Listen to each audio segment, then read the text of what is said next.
నమస్కారం, welcome to NXT Zee news. ఈనాటి వార్తలు. జగన్ ఏలుబడిలో జరిగిన మద్యం కుంభకోణంపై రాష్ట్ర కాంగ్రెస్ ఇన్ఛార్జ్ ఠాగూర్ మరోసారి ట్వీట్ చేశారు. తాజాగా మిథున్ రెడ్డి అరెస్టు జరిగిన వేళ జగన్ భారతీయులపై ఆయన తీవ్ర ఆరోపణలు చేశారు. జగన్ లిక్కర్ మాఫియా కోటి కుటుంబాలను నాశనం చేసిందని పేర్కొన్నారు. నాసిరకం మద్యంతో 3,200 కోట్లు కొల్లగొట్టారని ఆయన ఆరోపించారు. లిక్కర్ స్కామ్ లో మిథున్ రెడ్డి కేవలం పావు మాత్రమేనన్న ఆయన అసలు మాస్టర్ మైండ్ జగన్ భారతి అని పేర్కొన్నారు. లిక్కర్ స్కామ్ సొమ్మును ఎన్నికల్లో ఖర్చు చేశారన్న మాణిక్యం ఠాగూర్ ఆ డబ్బుతో ఓట్లు కొన్నారని ట్వీట్ పేర్కొన్నారు. కూటమి ప్రభుత్వం పాలనలో ప్రజలందరూ సంతోషంగా ఉన్నారని కేంద్ర గ్రామీణాభివృద్ధి కమ్యూనికేషన్ శాఖల సహాయక మంత్రి డాక్టర్ పెమ్మసాని చంద్రశేఖర్ స్పష్టం చేశారు.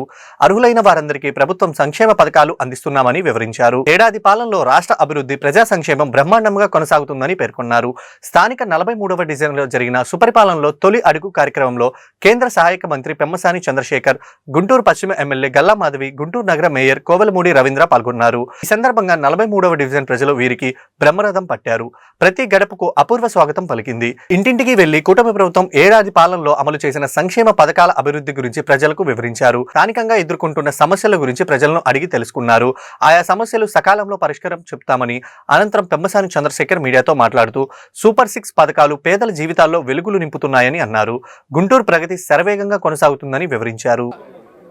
ఇంటింటికి వెళ్ళి ప్రజలను ఏ విధంగా మేము సంతృప్తి పరచగలుగుతున్నాం, వారి కోరికలు ఏమున్నాయి, సమస్యలు ఏమున్నాయి అన్నీ తెలుసుకోవడానికి వచ్చాం. చాలా ఇళ్ళు తిరిగాం. మెజారిటీ ప్రజలు చాలా ఆనందంగా ఉన్నారు. ఒకటి సంక్షేమం, రెండోది అభివృద్ధి, రెండు కళ్ళ ముందు కనిపిస్తూ ఉంది. సంక్షేమం వచ్చేటప్పటికి 4,000 రూపాయల పెన్షన్ అనేది కొంతమందికి అదే మెయిన్ జీవనాధారం అయింది. వాళ్ళందరూ చాలా ఆనందంగా ఉన్నారు. తల్లికి వందనం వచ్చిన వాళ్ళు కూడా చాలా ఆనందంగా ఉన్నారు. ప్రతి కాలనీలో పడుతున్నటువంటి సిమెంట్ రోడ్లు కానీ, డ్రైనేజీలు కానీ, ఇవన్నీ ఇష్యూస్లో కూడా ప్రజలు ఆనందంగా ఉన్నారు. అయితే ఈ పర్టికులర్ ప్రాంతంలో కొంచెం ఇళ్ల పట్టాలు 30 ఏళ్ల నుంచి సమస్య ఉందన్నారు. అది ఎక్కువ మంది అడుగుతూ ఉన్నారు. అలాంటి లోకల్ ఇష్యూస్, ఎండోమెంట్ ల్యాండ్, కొంత ఆక్యుపైడ్ ల్యాండ్ ఇవి ఉన్నాయి. వీటన్నిటిని సాల్వ్ చేయాలి. ఎమ్మెల్యే గారికి కూడా దీని మీద పూర్తి అవగాహన వచ్చింది ఇప్పుడే. సో ఎమ్మెల్యే గారు దీన్ని టేకప్ చేసి మేము చూసి దాన్ని ఏ విధంగా చేయాలో అది చేయడానికి ట్రై చేస్తాం. బట్ ఓవరాల్గా సంక్షేమం, అభివృద్ధి రెండింటినీ మిక్స్ చేసుకొని చక్కగా చేస్తున్న దానికి ప్రజల నుంచి మంచి స్పందన ఉంది, పాజిటివ్గా ఉంది. ఎక్కువ మంది చాలా హ్యాపీగా ఉన్నారు. ఒకటే ఉందమ్మా, ఎక్కడైతే పెన్షన్లు వచ్చినాయో, ఎక్కడైతే తల్లికి వందనం వచ్చినాయో వాళ్ళందరూ చాలా ఆనందంగా ఉన్నారు. అయితే ఇక్కడెక్కడ చిన్న చిన్న ఇష్యూస్ ఉంటాయి కాబట్టి లోకల్ ఇష్యూస్ అంటే ఇది స్టేట్ గవర్నమెంట్కి సంబంధించి అన్ని చోట్ల ఉండవు. ప్రజలు రప్పా అంటూ కోసి 151 నుంచి 11 సీట్లకు పరిమితం చేసిన వైసీపీ నాయకులకు బుద్ధి రాలేదని గురిజాల ఎమ్మెల్యే ఎరపతినేని శ్రీనివాసరావు మండిపడ్డారు. కూటమి ప్రభుత్వం అందిస్తున్న సంక్షేమం, చేస్తున్న అభివృద్ధిని చూసి తట్టుకోలేక వైసీపీ నాయకులు ఇష్టానుసారంగా మాట్లాడుతున్నారని ధ్వజమెత్తారు. గత వైసీపీ ప్రభుత్వం అన్ని రంగాల్ని విధ్వంసం చేస్తే చంద్రబాబు గాడిన పెడుతున్నారని వివరించారు. రప్పా అను కన్ను కొడితే చీకట్లో వేసేయాలంటూ వైసీపీ నాయకులను దమ్ముంటే ఎవరిని వేసేస్తారో చెప్పాలని ఎరపతినేని సవాల్ విసిరారు. వాళ్ళు విమర్శలు చేస్తుంటే రెచ్చగొట్టిన రాష్ట్ర అభివృద్ధి లక్ష్యంగా పనిచేయాలంటున్న తమ నాయకుడు చంద్రబాబు సూచనల మేరకు మౌనంగా ఉంటున్నామని ఎరపతినేని తెలిపారు. ప్రతిపక్షంలో ఉన్నోళ్ళు ప్రభుత్వానికి సలహాలు, సూచనలు ఇచ్చి ఇదిగో మీ ప్రభుత్వం ఇంకా ఇలా చేస్తే బాగుంటుంది, ఇలా చేయండి అని చెప్పగలిగే ప్రతిపక్షాలు మేము చూసాం. కానీ 30 ఏళ్ళ రాజకీయాల్లో 151 సీట్ల నుంచి 11 సీట్లు ఎందుకు వచ్చినాయి అని ఆలోచించకుండా ఇంకా మేము రప్ప నరుకుతాం, మేము అది చేస్తాం, మా గవర్నమెంట్ వస్తే పోలీసు అధికారులను బట్టలెప్పదీసి రోడ్డు మీద నిలబెడతాం, సప్త సముద్రాల అవతలన్నా తీసుకొస్తాం అంటే ఇంకా మీరు కళ్ళగంటున్నారు అధికారులకు వస్తామని. వైనాట్ 175 నుంచి ఎందుకు 11కి వచ్చారు? 150 11 ఎందుకని మీకు అంత మాత్రం ఇంగిత జ్ఞానం లేదా? బుద్ధి లేదా మీకు? ఎందుకు జరిగిందో మీకు తెలుసు కదా. అయినా మీలో మార్పు రాలా. మీరు ఒక రాక్షసుల్లాగా, పశువులాగా ప్రవర్తించే పరిస్థితిలో ఈరోజు కూడా ఉన్నారు. ఇంకా కళ్ళగంటున్నారు మేము వస్తాం అధికారులకని. మద్యపాన నిషేధం చేస్తూ ఉన్నారు. మద్యం అమ్మే దాంట్లో లెక్కలు లేకుండా డబ్బులు తీసుకొని ట్రక్కుల్లో తరలించారు. మొత్తం ఈరోజు తేల్చారు ఎక్కడెక్కడ ఎన్ని ట్రక్కుల్లో తరలించారు, 2,000 కోట్లు తరలించారని. దాంట్లో నేను ఎంపీ మిథున్ రెడ్డిని అరెస్ట్ చేశారు. జగన్మోహన్ రెడ్డికి ఎంత డబ్బులు పోయినాయి అనేది కూడా సిట్టు తెలుస్తూ ఉంది. ఎంతమంది పాపం కదా. ఒక విషపు రంగు నీళ్లు అమ్మి డబ్బులు సంపాదించడమే కాకుండా లక్షలాది మంది మరణానికి కారకులైన మీరు మాట్లాడే హక్కు మీకుందని అడుగుతున్నాను. మీకు చేసిన తప్పులు కప్పిపుచ్చుకోవడానికి రోజు రోజుకి మీడియాలో వీళ్ళ అరెస్టు వాళ్ళ అరెస్టు, ఈ కుంభకోణం బయటకు వస్తుంది, ఆ కుంభకోణం బయటకు వస్తుందని వస్తూ ఉంటే దాన్ని డైవర్షన్ పాలిటిక్స్ చేయడానికి చంద్రబాబు నాయుడు గారి మీద మాట్లాడతారు, 3.5 ఏళ్ళలో ఎగిరిపోతాడని. పవన్ కళ్యాణ్ గారి మీద మాట్లాడతారు, భారతీయ జనతా పార్టీ నాయకుల మీద మాట్లాడతారు, అసభ్యకరమైన పదజాలం. ఏంటి ఎగిరిపోవటం ఏంటి? మీరు భాష ఏంటి? ఇప్పుడు ఈరోజు జాతీయ స్థాయిలో ఏ పొలిటీషియన్కి లేనటువంటి పేరు ప్రఖ్యాతులు చంద్రబాబు నాయుడు గారికి ఉన్నాయి. ఒక భారతదేశంలో కాదు, ప్రపంచ దేశాల్లో కూడా ఉన్నాయి. ఒక జాతీయ నాయకుడిగా ఎలా ఉంటే ఆ స్థాయిలో ప్రపంచ దేశాల్లో ఆయనకి పేరుంది. ఎంత కష్టపడి ఆ వయసులో ఈరోజు రోజుకి 18 గంటలు పనిచేసి నిధులు తీసుకొచ్చి రాష్ట్రాన్ని బాగు చేస్తుంటే మీకు కనీసం బాగు చేశారని చెప్పపోయినా పర్లే, కనీసం ఒక ఇంగిత జ్ఞానంతో మాట్లాడే సంస్కారం మీకు దేవుడు ఇవ్వలే. మీరు అలా ఊబిలో కోరుకుపోయారు. మీరు జగన్ హయాంలో ఏపీలో జరిగిన మద్యం కుంభకోణంపై పార్లమెంటు వేదికగా గలం విప్పుతున్నామని టీడీపీ ఎంపీ లావు శ్రీకృష్ణదేవరాయలు తెలిపారు. సోమవారం నుంచి పార్లమెంట్ సమావేశాలు ప్రారంభమవుతున్న వేళ కేంద్ర ప్రభుత్వం ఆధ్వర్యంలో జరిగిన అఖిలపక్ష సమావేశంలో ఆయన పాల్గొన్నారు. 100 కోట్ల దాన కుంభకోణంపై గతంలో పార్లమెంట్ స్తంభించిపోయిందని, అలాంటిది 3,000 కోట్ల మద్యం కుంభకోణంపై చర్చించాల్సిన అవసరం ఎంతైనా ఉందని అన్నారు. మొత్తం 6 అంశాలపై పార్లమెంట్లో చర్చించాల్సిన అఖిలపక్ష సమావేశంలో కోరినట్లు ఆయన చెప్పారు. మేము 6 విషయాల గురించి 21 రోజుల సెషన్లో మాట్లాడాలి, వీటి గురించి మనం ప్రస్తావించాలి అని చెప్పి సూచించడం జరిగింది. దాంట్లో మొదటిది పిఎం ధనధాన్య కృషి యోజన.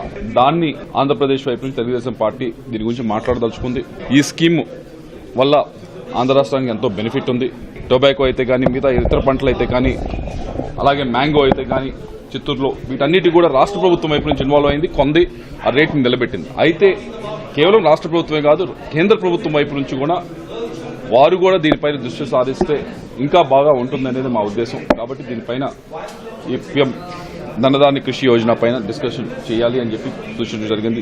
రెండోది జల్ జీవన్ మిషన్ మీద 2019 నుంచి 24 దాకా 24,000 కోట్లు మన రాష్ట్ర ప్రభుత్వానికి ఇస్తే 2,000 కోట్లు మాత్రమే పట్టడం జరిగింది. చాలా చోట్ల అది కూడా డైవర్షన్ జరిగింది, ఆ ఫండింగ్ కూడా అనేది చెప్పడం జరిగింది. దీనిపైన కూడా డిస్కషన్ పెట్టాలని చెప్పుకోవడం జరిగింది. మూడవది నదుల అనుసంధానం గురించి ఆంధ్ర రాష్ట్రం వైపు నుంచి కూడా ముఖ్యమంత్రి గారు నారా చంద్రబాబు నాయుడు గారు కూడా గోదావరి, కృష్ణా, పెన్నా అనుసంధానం చేయాలని చెప్పి కృషి చేస్తా ఉన్నారు. ఇది కేవలం ఒక రాష్ట్రం 2 రాష్ట్రాల సమస్యలే కాదు, దేశం మొత్తానికి సంబంధించిన విషయం. ఎన్నో నదులు ఉన్నాయి దేశంలో, వీటిలో చాలా మటుకు అనుసంధానం చేయొచ్చు. వీటి గురించి పెద్ద ఎత్తున చర్చ జరిగితేనే దీనికి ముందుకు వెళ్తుంది అనేది ఉద్దేశంతో ఇది కూడా మాట్లాడాలని చెప్పడం జరిగింది. అలాగే మోడీ గారి వైపు నుంచి, కేంద్ర ప్రభుత్వం వైపు నుంచి మరొక స్కీమ్ కూడా రావడం జరిగింది, పిఎల్ఐ స్కీమ్ అని చెప్పి. చాలా ఇండస్ట్రీస్కి ఇచ్చారు, సక్సెస్ కూడా చూడటం జరిగింది. దీనివల్ల ఎంప్లాయ్మెంట్ కూడా క్రియేట్ అయింది. ఇంకా మనం చేయాల్సిన అవసరం ఉంది, మిగతా ఇండస్ట్రీస్ కూడా ఎక్స్టెండ్ చేయాల్సిన అవసరం ఉంది. కాబట్టి దీని గురించి కూడా చర్చించే బాగా ఇది సఫలీకృతమైన స్కీమ్ కాబట్టి దీన్ని మిగతా వాటికి కూడా ఎలా ఇంప్లిమెంట్ చేయొచ్చు, ఇంకా ఎంప్లాయ్మెంట్ ఎలా క్రియేట్ చేయొచ్చు అనే బీసీ సంక్షేమ సంఘం వర్కింగ్ ప్రెసిడెంట్ గా కుమ్మర క్రాంతి కుమార్ ను నియమించినట్లు అధ్యక్షులు కేసన శంకర్రావు ప్రకటించారు. ఆయన ఆధ్వర్యంలో మారుమూల గ్రామంలో సైతం బీసీ సంక్షేమ సంఘం ప్రతిష్టాత్మకంగా పెరుగుతుందని చెప్పారు. జాతీయ స్థాయిలో సంఘం చేసిన పోరాటం వల్లనే జనగణనతో పాటు కుల గణన కార్యక్రమం ప్రారంభమైందని చెప్పారు. 2024లో సార్వత్రిక ఎన్నికల్లో రాష్ట్ర ప్రయోజనాల కోసం ఎన్డీఏ కూటమి మద్దతు తెలిపామని గుర్తు చేశారు. రాష్ట్రంలో బీసీ జెండా ఎగిరేలా సంఘం కృషి చేయాలని పిలుపునిచ్చారు. బీసీల ప్రయోజనాలు, సంక్షేమం కోసం అనేక పోరాటాలు చేసి విజయం సాధించామని పేర్కొన్నారు. ఆదివారం గుంటూరు బీసీ సంక్షేమ సంఘ కార్యాలయంలో ఏర్పాటు చేసిన మీడియా సమావేశంలో ఆయన మాట్లాడారు. ఈ మేరకు బీసీ సంక్షేమ సంఘం వర్కింగ్ ప్రెసిడెంట్ కుమ్మర్ క్రాంతి కుమార్ మాట్లాడుతూ బీసీల స్థితిగతులను మెరుగుపరుస్తామని స్పష్టం చేశారు. రాజకీయ వర్క్షాప్లను నిర్వహించి అత్యుత్తమ నాయకులుగా బీసీలను తీర్చిదిద్దామని ఆయన అన్నారు. పార్లమెంట్లో 3 సీట్లు బీసీలకు ఇచ్చేలా కృషి చేస్తామని అన్నారు. అలాగే బీసీ రక్షణ చట్టం పకడ్బందీగా అమలయ్యేలా ప్రభుత్వంపై ఒత్తిడిని తెస్తామని అన్నారు. స్థానిక సంస్థల్లో బీసీలకు 34% రిజర్వేషన్లు అమలు చేయాలని డిమాండ్ చేశారు. ఈ దిశగా రాబోయే రోజుల్లో కార్యాచరణ ప్రకటిస్తామని తెలిపారు. ఈ కార్యక్రమంలో బీసీ సంఘం సంక్షేమ నాయకులు కన్నా మాస్టారు, నిమ్మల శేషయ్య, మల్లేశ్వరరావు తదితరులు పాల్గొన్నారు.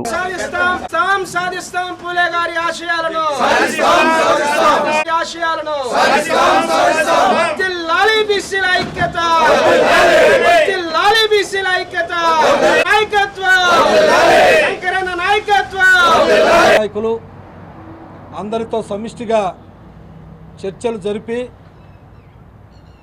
భవిష్యత్తులో బీసీ సంక్షేమ సంఘం యొక్క ప్రతిష్టని గ్రామ గ్రామాన పల్లె పల్లెన వాడ వాడన బలంగా చేకూర్చాలని ఒక సంకల్పంతో ఒక ఆశయంతో ఈ రోజున ఉదయం 10 గంటల నుంచి ఇప్పుడు దాకా మరి చర్చలు జరపటం జరిగింది. అదేవిధంగా గత 10 సంవత్సరాల నుంచి యువజన సంఘం అధ్యక్షుడిగా నాకు చేదోడు వాదోడుగా రాష్ట్ర వ్యాప్తంగా నా కష్ట సుఖాల్లో పాలు పంచుకొని నాతో పాటు ప్రయాణం చేసినటువంటి వ్యక్తి కుమ్మరి క్రాంతి కుమార్. అతనికి ఈరోజు రాష్ట్ర వర్కింగ్ ప్రెసిడెంట్గా వారిని ప్రమోట్ చేయటం జరుగుతూ ఉందని చెప్పని మీ అందరికి కూడా నేను తెలియజేస్తూ ఉన్నాను. ఎందుకంటే ఎవరిని కూడా మేము సంఘంలో పని చేశారు పని చేయలేదనేటువంటి అంశం కన్నా కూడా సంఘం యొక్క ప్రతిష్ట సంఘం యొక్క బలాన్ని పెంచే విధంగా ఈ దేశంలో కానీ రాష్ట్రంలో కానీ అత్యధిక సంఖ్యాకులు అనేటువంటి ఓబీసీలుగా ఉన్నటువంటి కులాలన్నిటికి కూడా మేము ప్రతినిధులుగా వ్యవహరిస్తూ ఉన్నాం. ఆ క్రమంలోనే వారి యొక్క ఆత్మగౌరవాన్ని కానీ వారి యొక్క మరి సంక్షేమ పథకాలు కానీ వారి యొక్క ఆలోచన విధానానికి అనుగుణంగా మేమందరం కూడా నడుచుకుంటామనేటువంటి విషయాన్ని మీ ద్వారా నేను తెలియజేస్తా ఉన్నాను. దాదాపు మేము సంఘాన్ని ప్రారంభించి 10 సంవత్సరాల క్రితం జిల్లా కార్యవర్గాలు అందరూ కూడా కుల సంఘ నాయకులు అందరూ కూడా ఈరోజు మరి యూత్ ప్రెసిడెంట్ నుంచి వర్కింగ్ ప్రెసిడెంట్గా తీసుకుంటున్న నాకు మరి వీళ్ళందరితో కూడా కలిసికట్టు ప్రయాణం చేస్తున్నాను. వారందరి యొక్క శుభాకాంక్షలు వాళ్ళ యొక్క దీవెనలంతా కూడా నాకు చెప్పడానికి వచ్చినందుకు అందరూ కూడా ప్రత్యేక ధన్యవాదాలు తెలియజేస్తూ ఉన్నాను. మరి ముఖ్యంగా రాష్ట్ర అధ్యక్షులు కేశవ శంకర్రావు గారి యొక్క ప్రయాణంలో మరి నన్ను ఒక ప్రముఖంగా ఒక పాత్రని మరి బీసీలకి యొక్క ఎదుగుదల కోసం చేసిన దాంట్లో మరి కేశవ శంకర్రావు గారికి నాకు ప్రత్యేక ధన్యవాదాలు. ప్రధానంగా రాబోయే రోజుల్లో తీసుకోబోయే కార్యాచరణ కానీ రాబోయే రోజుల్లో బీసీల యొక్క స్థితిగతులు మెరుగుపరిచే దాంట్లో కానీ మరి ఇప్పటిదాకా తాయిలాలతోనే ఈ రాష్ట్ర ప్రభుత్వాలన్నీ కూడా ఏ రాష్ట్ర ప్రభుత్వం అయినా నిన్న వైసీపీ అవ్వచ్చు ఈరోజు టీడీపీ అవ్వచ్చు మరి సెంట్రల్లో బీజేపీ అవ్వచ్చు ఎవరైనా కానీ ఈ తాయిలాలతోనే ఈ యొక్క బీసీల యొక్క స్థితిగతుల్ని మెరుగుపరుస్తున్నారనే దాంట్లో ఒక ఊహలోనే ఈ బీసీలను ఉంచారనేది మడికి చాలా స్పష్టంగా అర్థమవుతాం. నేను తెలియజేస్తూ ఉన్నా ఇప్పటి నుంచి ఒక ప్రత్యేకంగా రాజకీయ ఎదుగుదల కోసమే రాజకీయ వర్క్షాపులు నిర్వహించి రాజకీయంలో రాజకీయ నాయకుడిగా వాళ్ళ యొక్క స్థితిగతులను మెరుగుపరిచే విధంగా మాకు ఆంధ్రప్రదేశ్ బీసీ సంక్షేమ సంఘం అడుగులైపోతుందని చెప్పి చాలా స్పష్టంగా తెలియజేస్తూ ఉన్నాం. మరి కేశవ శంకర్రావు గారి అధ్యక్షతన అనేక రకాల పోరాటాలు కాపుల్ని బీసీల్లో చేర్చే విషయంలో పోరాటం అవ్వచ్చు, జనగణన అవ్వచ్చు, ఏబిసిడి వర్గీకరణ అవ్వచ్చు, 550 జీవో అవ్వచ్చు, అదేవిధంగా ప్రతి పార్లమెంట్లో 3 సీట్లు మాకు కేటాయించాలి అనే నినాదం అవ్వచ్చు. ప్రతి ఒక్క దాంట్లో కూడా చాలా ముఖ్యమైన పాత్రలు పోషించి ఈరోజు ఆంధ్రప్రదేశ్ బీసీ సంక్షేమ సంఘం మరి చాలా స్పష్టంగా బీసీలకు వెన్నుదండగా ఉన్నదనేది మటుకి అందరికీ తెలిసిన నిజం. ఈరోజు party Guntur ring road opposite Saibaba arch వద్ద నూతనంగా ఏర్పాటు చేసిన డాక్టర్ రామకోటయ్య చిల్డ్రన్స్ క్లినిక్ ను కేంద్ర సహాయక మంత్రి డాక్టర్ తమ్మసాని చంద్రశేఖర్ ఆదివారం లాంఛనంగా ప్రారంభించారు. ఈ కార్యక్రమంలో గుంటూరు పశ్చిమ ఎమ్మెల్యే గల్లా మాధవి, నగర mayor Kovalamudi Ravindra, doctor Davuluri Ramesh, doctor Sushmita, మాజీ ఎమ్మెల్సీ డాక్టర్ రాయపాటి శ్రీనివాసరావు పాల్గొన్నారు. సందర్భంగా ఏర్పాటు చేసిన మీడియా సమావేశంలో డాక్టర్ రావులూరి రమేష్, డాక్టర్ సుష్మిత మాట్లాడుతూ నవజాతి శిశువుల నుంచి చిన్నపిల్లల వరకు అన్ని రకాల అత్యాధునిక వైద్య సేవలు ఇక్కడ లభిస్తాయని చెప్పారు. అవసరం అనుకుంటే నిరుపేదలకు ఉచితంగా వైద్య సేవలు అందిస్తామని అన్నారు. కార్పొరేట్ హాస్పిటల్తో పోల్చుకుంటే ఇక్కడ సాధారణ ఫీజులతో నాణ్యమైన వైద్యం అందిస్తున్నామని, గుంటూరు ప్రజలు ఈ సౌకర్యం కోసం రామకోటయ్య పిల్లల హాస్పిటల్ 2వ బ్రాంచ్ ని ఏర్పాటు చేస్తున్నట్లు తెలిపారు. ఈ అవకాశాన్ని అందరూ సద్వినియోగం చేసుకోవాలని అన్నారు. మా మెయిన్ బ్రాంచ్ వచ్చేసి కొత్తపేట గణేష్ మనకి ఆపోజిట్లో ఉంటుంది. 20 ఏళ్ళ నుంచి అఫోర్డబుల్ హెల్త్ కేర్ అనే కాన్సెప్ట్తో ముందుకెళ్తున్నాము. అంటే we have every equipment. A case అయినా ఎట్లాంటి పరిస్థితుల్లో వచ్చిన కేసు అయినా డీల్ చేసే అంత సామర్థ్యం, టెక్నాలజీ వర్సెస్ డాక్టర్స్ 24/7 ఎప్పుడు అందుబాటులో ఉంటుంది. అండ్ మోస్ట్ ఇంపార్టెంట్ ఏంటంటే the ideology of starting hospital కూడా లేనోడికి లోవర్ మిడిల్ క్లాస్ వాడికి మిడిల్ క్లాస్ వాళ్ళకి అందుబాటులో ఉండాలి. అంటే అప్పర్ మిడిల్ క్లాస్ డబ్బు ఉన్న వాళ్ళకి ఎవరైనా అవైలబుల్ ఉంటారు, వాళ్ళు ఎక్కడికైనా వెళ్ళి వైద్యం చేయించుకోవచ్చు. So lower middle class middle క్లాస్కి అఫోర్డబుల్ హెల్త్ కేర్ కోసమని స్థాపించాము. అంచెలంచెలుగా ఎదిగాము. అండ్ చూసుకుంటే మా డెత్ రేట్ కానీ, అంటే మా హాస్పిటల్లో డెత్ రేట్ కానీ, మార్బిడిటీ అంటారు, అంటే ఏమైనా డ్యామేజ్ అయ్యి పిల్లల లైఫ్ స్టైల్ కొద్దిగా ఇబ్బంది పడేది కానీ మాది చాలా లోయెస్ట్ ఉంటుంది. ఇండియాతో ఏ హాస్పిటల్లో కంపేర్ చేసుకున్న బెస్ట్ హాస్పిటల్లో we have one of the best results అనమాట ఫ్రమ్ గుంటూరు. కానీ at the same time the billing మాత్రం చాలా ఎఫర్డబుల్గా ఉంచడానికి ట్రై చేస్తుంటాం. ఇంకొకటి, మేము స్టిల్ బిలీవ్ ఇన్ ద ఫిలాసఫీకి వైద్యం మధ్యలో ఎవరికైనా డబ్బు అయిపోతే కనుక వాళ్ళని గవర్నమెంట్ హాస్పిటల్కి ఇటు అటు పంపిస్తాం అనేది మేము ఎప్పుడు ఇష్టపడము. వీ కంటిన్యూ ద ట్రీట్మెంట్, ఫ్రీగా అయినా చేసి పెడతాము, మందులైనా ఇస్తాము. బట్ మధ్యలో ఎప్పుడు ఏ కేసు ఏ పిల్లోడిని ఆర్థికంగా వాడికి ఇబ్బంది అయిందని ఎక్కడికి పంపించాం.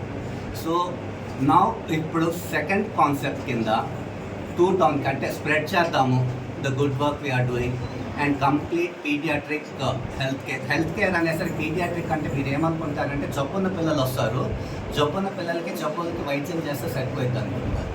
అది ఓన్లీ జబ్బున్న పిల్లలకి వైద్యం మడికే వస్తుంది. కానీ majority of the problem society like ఏంటంటే బిహేవియర్ ప్రాబ్లం. ఒక పిల్లోడిని ఎట్లా పెంచాలి, పోషణ ఎట్లా ఉండాలి, వాడిని దేశానికి ఉపయోగపడేటట్టు ఎట్లా మలచాలనేది చేస్తున్నాను. సార్ దగ్గర వైద్యం ఎలా చేయాలి, డెడికేటెడ్గా ఎలా ఉండాలి అనేది బాగా నేర్చుకున్నాము. ఆయనే నా ఇన్స్పిరేషన్. ఇప్పుడు ఏంటంటే ఈ హాస్పిటల్లో overall development of the child గురించి కేర్ చేస్తాము. Like every aspect, education wise ఏదైనా సరే అన్ని ఆస్పెక్ట్స్ కవర్ చేసేటట్టు ప్రతి చైల్డ్ని ఇంపార్టెంట్గా చూసుకొని చేస్తాము. ఓవరాల్ ట్రీట్మెంట్ మెయిన్ బ్రాంచ్లో వచ్చేటప్పటికి ఆల్మోస్ట్ అన్ని ఫెసిలిటీస్ ఉంటాయండి. వెంటిలేటర్ సపోర్ట్ కానివ్వండి, మీకు ఐఎన్ఓ సపోర్ట్ కానీ, థెరపటిక్ కూలింగ్ అంటారు చిన్నపిల్లలకి వైద్యం చేసేది, ఇంక్యుబేటర్ అన్ని A to Z అవైలబుల్గా ఉంది. మీకు ఆల్మోస్ట్ రెయిన్బోకి ఈక్వల్గా మొత్తం ఫెసిలిటీస్ అనేది మీకు ఇక్కడ రామకోటయ్య హాస్పిటల్లో లభిస్తుంది. అండ్ కాకపోతే మనకి మిడ్ రేంజ్, రెయిన్బో అంత కాస్ట్ అవ్వదు, మిడ్ రేంజ్లో ఉంటుంది. ఏపీ మద్యం కుంభకోణం కేసులో A4గా ఉన్న వైసీపీ ఎంపీ మిథున్ రెడ్డికి విజయవాడ ఏసీబీ కోర్టు రిమాండ్ విధించింది. ఆగస్టు 1 నుంచి రిమాండ్ విధిస్తూ ఆదేశాలు జారీ చేసింది. కోర్టు ఆదేశాలు నేపథ్యంలో మిథున్ రెడ్డిని పోలీసులు రాజమండ్రి సెంట్రల్ జైలుకు తరలించారు. మిథున్ రెడ్డిని శనివారం అరెస్టు చేసిన సిట్ అధికారులు ఆదివారం విజయవాడ కోర్టు ఎదుట హాజరుపరచనున్నారు. అంతకుముందు సిట్ కార్యాలయం నుంచి విజయవాడ ప్రభుత్వ ఆసుపత్రికి తీసుకెళ్లారు. బీపీ, షుగర్, ఈసీ వంటి వైద్య పరీక్షలు నిర్వహించిన వైద్యులు ఎలాంటి అనారోగ్య సమస్యలు లేవని నిర్ధారించడంతో అధికారులు ఆయన్ని ఏసీబీ కోర్టు జడ్జి ఎదుట హాజరుపరిచారు. మిథున్ రెడ్డి అరెస్టుకు 29 కారణాలను సిట్ కోర్టుకు నివేదించింది. ఆయనపై పలు సెక్షన్ల కింద కేసు నమోదు చేసినట్లు తెలిపింది. మద్యం కుంభకోణం విషయంలో చట్టం తన పని తాను చేసుకుంటూ వెళ్తుందని జనసేన ఎంపీ బాలశౌరి అన్నారు. పార్లమెంట్ సమావేశాల వేళ కేంద్రం నిర్వహించిన అఖిలపక్ష సమావేశంలో ఆయన పాల్గొన్నారు. విభజన సమస్యలు, జలజీవన్ మిషన్, బనకచర్ల ప్రాజెక్టు గురించి పార్లమెంట్లో చర్చించాలని జనసేన తరపున ప్రస్తావిస్తున్నట్లు ఆయన తెలిపారు. ఈ మీటింగ్ లో ఈరోజు జనసేన పార్టీ తరపున ప్రధానంగా కొన్ని విషయాలు మేము డిమాండ్ చేస్తాం. తెలుగు రాష్ట్రాలు డివైడ్ అయింది దాదాపు 10 సంవత్సరాలైన చట్ట విభజనలో ఉన్నటువంటి బైఫర్కేషన్ యాక్ట్ లో ఉన్నటువంటి విషయాలన్నీ ఏదైతే ఉన్నాయో, ఇచ్చినటువంటి హామీలు ఏదైతే ఉన్నాయో అవన్నీ కూడా పార్లమెంట్ లో డిస్కషన్ పెట్టి అవన్నీ కూడా ఇంప్లిమెంట్ చేయమని చెప్పేసి రిక్వెస్ట్ చేయడం జరిగింది. రెండో విషయం, జలజీవన్ మిషన్ స్కీమ్ ఏదైతే ఉందో దాన్ని ఎక్స్టెండ్ చేస్తూ ప్రతి ఇంటికి ఆంధ్రప్రదేశ్ లో శుభ్రమైన మంచినీళ్ళు ఇవ్వాలని చెప్పేసి మేము అడిగాం. ఆ స్కీమ్ కి ఎన్ని డబ్బులు అవసరమో అవన్నీ కేంద్ర ప్రభుత్వం ఇవ్వమని చెప్పేసి కూడా రిక్వెస్ట్ చేశాం. మరి ఒకటి ప్రధానమైనటువంటి విషయం, బనకచర్ల ప్రాజెక్ట్ని ఎంత త్వరగా కంప్లీట్ చేస్తే ఆంధ్రప్రదేశ్కి రైతాంగానికి అటు త్రాగునీరుకి ఇటు అలాగే సాగునీరుకి ఉపయోగపడుతుంది. గౌరవ ముఖ్యమంత్రి గారు అలాగే డిప్యూటీ సీఎం పవన్ కళ్యాణ్ గారు ఈ బనకచర్ల ప్రాజెక్ట్ని కంప్లీట్ చేసి రాష్ట్రాన్ని మరి సస్యశ్యామలం చేయాలనేటువంటి ఉద్దేశంతో ఉన్నారు. దీన్ని తప్పకుండా దీన్ని కూడా కంప్లీట్ చేయమని చెప్పేసి పార్లమెంట్లో దీన్ని డిస్కషన్కి అలౌ చేయమని చెప్పేసి కూడా కోరటం జరిగింది. లిక్కర్ కుంభకోణంకి సంబంధించి కూడా పార్లమెంట్లో చర్చ జరగాలంటారా? ఈ మిథున్ రెడ్డి గారు అరెస్ట్ ఎట్లా చూస్తారు? చట్టం పని తన చట్టం చేసుకుంటాం. ఏపీ లిక్కర్ స్కామ్ లో ఎంతమందిని లింకులు ఉన్నాయో అన్ని బయటకు వస్తున్నాయని రాష్ట్ర వైద్య ఆరోగ్య శాఖ మంత్రి సత్యకుమార్ సత్యకుమార్ యాదవ్ తెలిపారు. మద్యం పాలసీ పేరుతో గత వైసీపీ ప్రభుత్వం ప్రజల ప్రాణాలతో చెలగాటం ఆడిందని ఆరోపించారు. లిక్కర్ స్కామ్ లో ఎవరిని వదిలే ప్రసక్తి లేదని స్పష్టం చేశారు. ఆదివారం గుంటూరులో మంత్రి సత్యకుమార్ యాదవ్ మీడియాతో మాట్లాడుతూ మిగులు జలాలు వాడుకునే విషయంలో తెలంగాణ ప్రభుత్వానికి ఏపీ ప్రభుత్వం క్లారిటీ ఇచ్చిందని అన్నారు. ఈ విషయంలో ఇరు రాష్ట్రాల రైతులు అన్యాయం జరగకుండా చూస్తామని అన్నారు. ప్రభుత్వ వైద్యశాలలో పనిచేసే వైద్యులు సహాయానికి ఆసుపత్రిలో ఉండకపోతే వారికి మెమో జారీ చేస్తామని చెప్పారు. విదేశాల్లో వైద్య విద్యను అభ్యసించిన వారికి తగు న్యాయం చేస్తామని భరోసా ఇచ్చారు.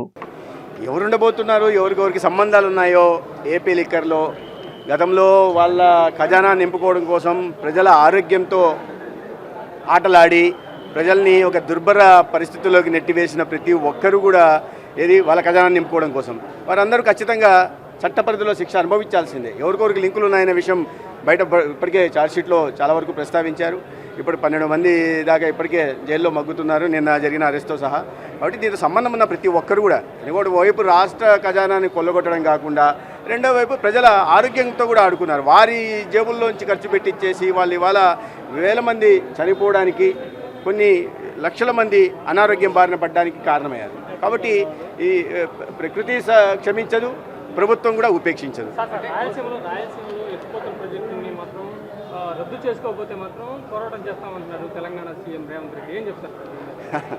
అది కాదు, తెలంగాణ సీఎం మాట్లాడుతున్నప్పుడు ఈ రకంగా విద్వేషాలు పెంచేలాగా మాట్లాడకూడదు. ఎందుకంటే వారు అనేక విషయాల్లో తెలంగాణలో ఇదే అనుమతులు తీసుకోకుండా, సిడబ్ల్యూసీ అనుమతులు తీసుకోకుండానే మొదలుపెట్టారు, అపెక్స్ కౌన్సిల్ అనుమతులు తీసుకోకుండానే మొదలుపెట్టారు. కాబట్టి రాష్ట్రంలో వాళ్ళ అవసరాల కోసం వాళ్ళ పైనుంచి వస్తున్న హెచ్చరించడం సరైనది కాదు. 2 తెలుగు రాష్ట్రాలు ప్రజలు ఒకే రాష్ట్రంగా ఉన్నాం, ఇప్పుడు విడిపోయాం. ఇద్దరి అవసరాలు, రైతులకు అవసరాలు, సాగునీటి అవసరాలు, తాగునీటి అవసరాలు తీర్చుకోవడం కోసం ఒకరితో ఒకరు సహకరించుకోవాలి. తద్వారా వాళ్ళకు వచ్చే నష్టం ఏం లేదు. ఎందుకంటే సగటున 1500 నుంచి 2000 దాకా టీఎంసీలు సముద్రంలోకి పోతున్నాయి. ఆ మిగులు జలాల్ని, వరద జలాలనే మేము వాడుకుంటామని ఆంధ్ర రాష్ట్రం చెప్తా ఉంది. దాంట్లో ఎటువంటి అభ్యంతరాలు ఉండాల్సిన అవసరం లేదు రాజకీయ లబ్ధి కోసం. ఎందుకంటే అన్ని రకాలుగా వైఫల్యం చెంది ప్రజల్లో వ్యతిరేకత వస్తున్న క్రమంలో ఇటువంటి ఎమోషనల్ ఇష్యూస్ తీసుకోవడం మంచిది కాదు. అది కాంగ్రెస్కు ముందు నుంచి అలవాటు. గతంలో టీఆర్ఎస్ పార్టీ కూడా అదే పని చేసింది. వాళ్ళకి ప్రజలు ఏ రకంగా శిక్షించారు, ప్రజలు వాళ్ళకి కలిసిమెలిసి ఉండాలనుకుంటున్నారు. ఎవరి మట్టి కొట్టాలని ప్రయత్నం చేయదు, ఎవరి నోట్లోది లాక్కోవాలని చూడట్లేదు. కాబట్టి ఆ పరిస్థితుల్లో సహకరించుకొని అటువైపు రైతులు బాగుండాలా, ఇటువైపు రైతులు బాగుండాలా. రేపు రాబోయే రోజుల్లో తెలుగు ప్రజలంతా ఐకమత్యంగా ఉండి ఈ దేశ ప్రగతిలో వికసిత భారత్ నిర్మాణంలో 2 రాష్ట్రాలు ముందు ఉండాలనే దిశగా ప్రయత్నాలు చేయాలి. మీరు పలుమార్లు ఎదురించినప్పుడు గుంటూరు ప్రభుత్వ ఆసుపత్రిలో వైద్యులు మాత్రం సరైన సమయానికి అందుబాటులో ఉండట్లేదు. అయితే ఓన్లీ ఎంబీబీఎస్ స్టూడెంట్స్తోనే వాళ్ళు ఓపీలు వెళ్తారు. అటువంటిదే లేదు కానీ పరిస్థితుల్లో చాలా మార్పు వచ్చింది. ప్రజల నుంచి వస్తున్న దాంట్లో ఇప్పుడే చెప్పాను నేను, 8 నుంచి 12% సంతృప్తికరంగా ఉన్నాయి, డాక్టర్లు అందుబాటులో ఉంటున్నారు. 61% గతంలో అటెండెన్స్ ఉండేది డాక్టర్లు అని చెప్తే ఇవాళ 84% పెరిగిందని.